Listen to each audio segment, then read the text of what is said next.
बिला शदीद उज्र के थूक या नाक थूकना, बिला उज्र शदीद के थूकना या नाक सेंकना, इसका क्या, नाक सुड़कना, इसका क्या हुक्म है।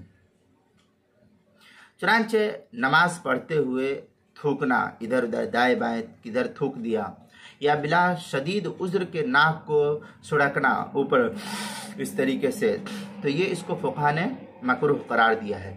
चुनांचे दुर मुख्तार के अंदर है वयकरहु तनखुमु क़ाल शामी, आगे लिखे व इखराजुन नखामा बिन नफ्स शदीद लिगैर उज़्रिन। इस तरीके की इबारत जो है दुर मुख्तार मा शामी, जो ज़करिया बुगडीपुर देवबंद का हिंदी नुस्खा है, उसकी दूसरी जिल्द सफ़ा 423, हलवी कबीरे में है वयकरहु अय्यरमी बिबुज़ाक़िही। इस तरीके की इबारत हलवी कबीरी के सफ़ा 356, किताबुल मसाइल उसकी पहली जिल्द सफ़ा 381 पर भी इसको नकल किया गया है।